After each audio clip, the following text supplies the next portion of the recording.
OJK mencabut izin PT Paytren Asset Management per 8 Mei 2024. PT Barito Renewables Energy Tbk alokasikan belanja modal sebesar 160 juta dolar Amerika atau 2,57 triliun rupiah. Sistem kelas rawat inap standar BPJS atau KRIS sudah berlaku di seluruh Indonesia. Halo sahabat finansial, Anda menyaksikan kabar bursa hari ini. Rujukan berita ekonomi Anda bersama saya, Maria Rahuhalek.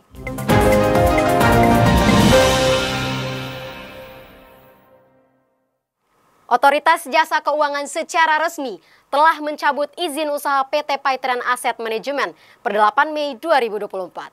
Oleh karena itu, PT Paytren diwajibkan menyelesaikan kewajiban kepada nasabah, kepada OJK, serta membubarkan diri.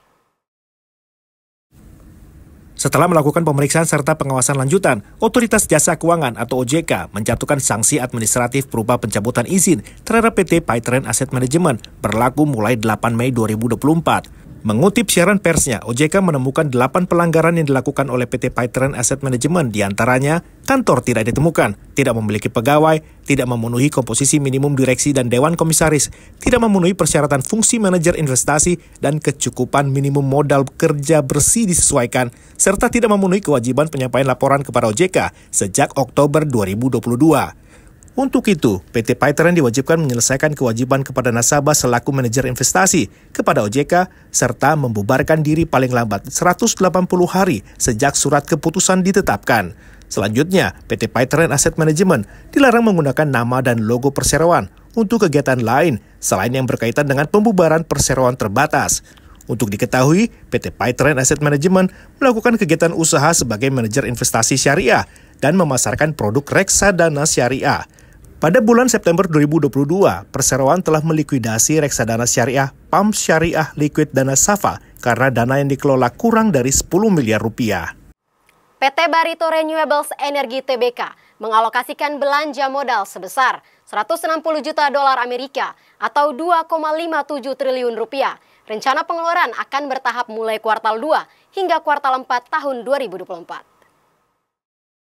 PT Barito Renewables Energy Tbk atau BREN telah mengalokasikan belanja modal hingga kuartal pertama tahun 2024 mencapai 13 juta dolar Amerika untuk kegiatan persiapan pengeboran seperti di pembangkit panas bumi Darajat di Pasirwangi, Garut, Jawa Barat. Selanjutnya, emiten panas bumi milik Prayogo Pangestu ini akan mengalokasikan belanja modal sebesar 160 juta dolar Amerika atau sekitar 2,57 triliun rupiah. Nur Direktur PT Barito Renewables Energy Tbk, Merli, menjelaskan belanja modal digunakan untuk berbagai aktivitas serta pengembangan perusahaan yang dilakukan secara bertahap dari kuartal 2 hingga kuartal 4 tahun 2024. Presiden Direktur BREN, Hendra Sucipto Tan menambahkan, fokus perusahaan kini membangun pembangkit energi panas bumi di Wayang Windu dengan kapasitas 116 MW yang ditargetkan rampung pada bulan Juni 2024. Selain itu, Hendra mengatakan anggaran belanja modal rutin dilakukan untuk pengembangan bisnis panas bumi, termasuk pengeboran sumur dan menjamin seluruh pembangkit listrik beroperasi secara maksimal. Data Bursa Efek Indonesia mengungkap, nilai pasar Brent menyentuh angka 1.321 triliun rupiah pada penutupan perdagangan Jumat 3 Mei 2024. Emiten panas bumi ini menempati posisi teratas dari daftar perusahaan dengan nilai kapitalisasi pasar terbesar di Indonesia, bahkan melampaui sebut saja PT Bank Sentral Asia. Presiden Joko Widodo telah resmi memberlakukan sistem kelas rawat inap standar atau KRIS, menggantikan sistem kelas 1, 2, dan 3 dalam layanan BPJS. Sistem baru tersebut sudah mulai diterapkan di seluruh Indonesia paling lambat 30 Juni 2025.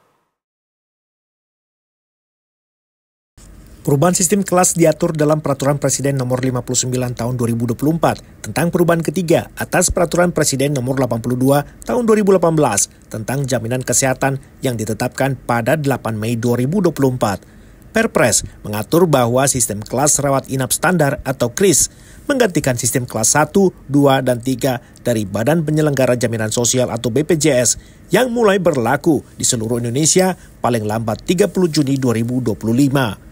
Pihak rumah sakit mendapatkan waktu untuk mempersiapkan penerapan KRIS atau mulai menyelenggarakan sebagian atau seluruh layanan sistem KRIS sebelum tenggat waktu sesuai kemampuannya. Menteri Kesehatan Budi Gunadi Sadikin menjelaskan, layanan KRIS bertujuan untuk kenyamanan masyarakat dengan standar pelayanan yang lebih baik. Kendati demikian, hingga kini belum ada aturan teknis soal penyesuaian nilai iuran. Demikian sahabat finansial, kabar bursa hari ini. Jangan lupa ikuti terus berita teraktual, analisa pasar, mata uang, serta investasi di portal berita kabarbursa.com. Saya Maria Rahu Halek, pamit undur diri, sampai jumpa.